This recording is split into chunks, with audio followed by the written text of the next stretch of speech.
Pauwi na kami galing sa 2 araw na road trip namin dito sa ilang bahagi ng Leyte. Pero imbis na dumaan kami sa aming pinanggalingan, ito ang aming napaplanuhan na ruta.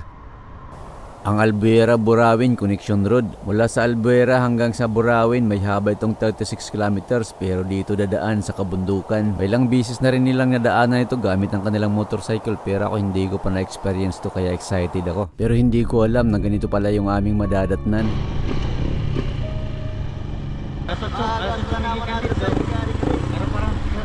Alas sa aga? Oo. Landslide. Naku po. Galing kami sa bundok ng Magsanga ng Merida, Leyte. Pero dumaan muna kami dito sa Ormoc City para mag-lunch. Dito kami nag-park malapit sa Superdome dahil kakain sana kami sa may barbecuehan. Pero late na namin napag-alaman na inilipat pala sila sa may sentro dahil ginagawa ang bahaging dati nilang pwesto. Samot-saring mga pagkain ng pagpipilian mo dito mga par, mula barbecue, lechon, isda, prutas, marami pang iba.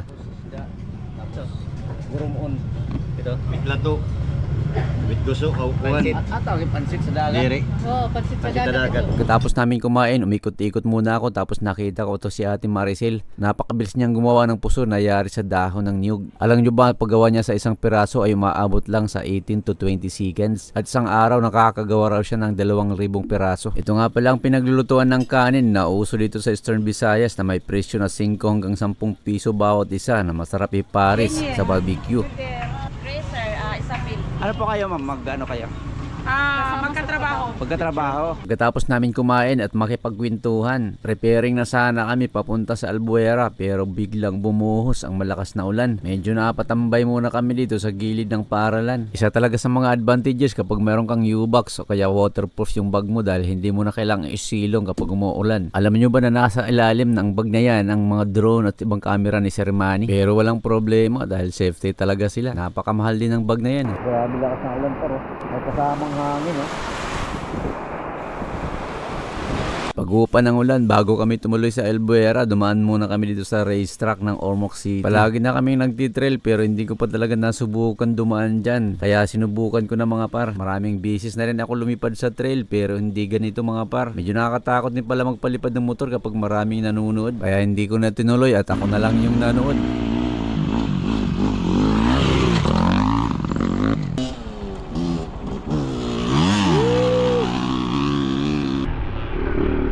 Galing naman nila.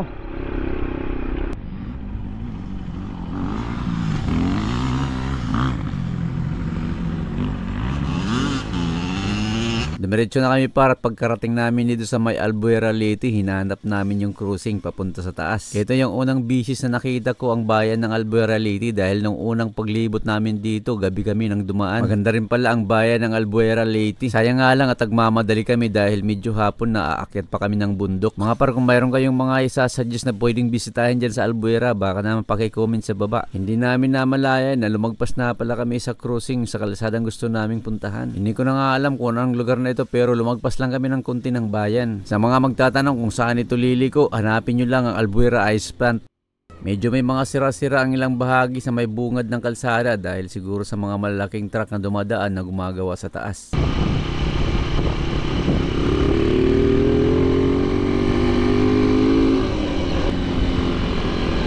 Hindi malamig na dito.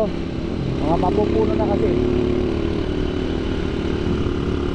Mga ilang sandali, meron kaming nakasalubong na grupo ng mga riders. Sila daw yung tinatawag na Dirty Habit. Meron silang ipinagtapat sa amin na hindi namin ikinatuwa. Dead end? Nag-landslide?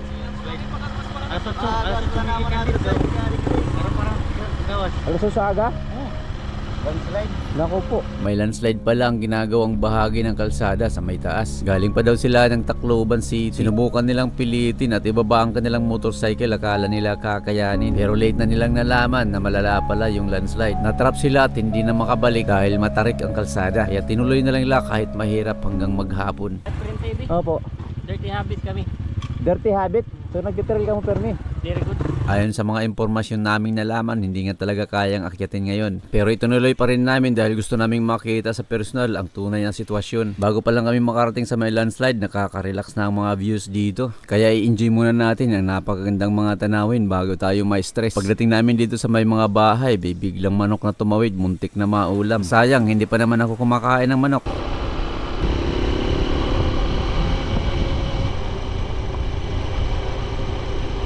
All motorists strictly prohibited. Albuera Burawin Road is not passable and still under construction. Thank you. Anong nangyari dyan sa taas? Landslide sir. Hindi na madanan. Di madaan. Pinaliparan na namin ng drone para makita namin ang sitwasyon. Ang lupa nga palang nakaimbak ito galing sa taas na naglandslide dahil sa lakas ng ulan. Mga 3 bisis nga daw naglandslide dito, sabi ng bantay. Meron pang araw isang magsasaka na dumaan dito na naabutan ng landslide. Buti nga lang at hindi siya napuruhan at nasugatan lang kanyang paa. December 15, 2024 pala nung pinuntahan namin ito. Baka ngayon ay pwede na itong madaanan ng mga motorcycle.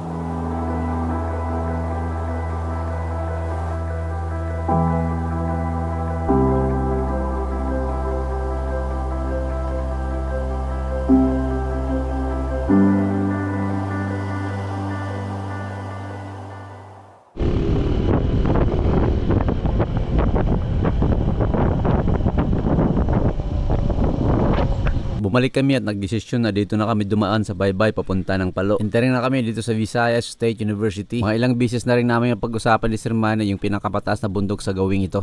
Kasi balak namin akyatin sa mga susunod na pagkakataon ang tinatawag na Pangasugan Peak na makikita lang dito sa likod ng Visayas State University. Sa unahan lang ng VSU, mayroon kaming nakitang diversion road na malawak. Akala namin ay tuloy-tuloy ito. Pinasok namin, yung pala.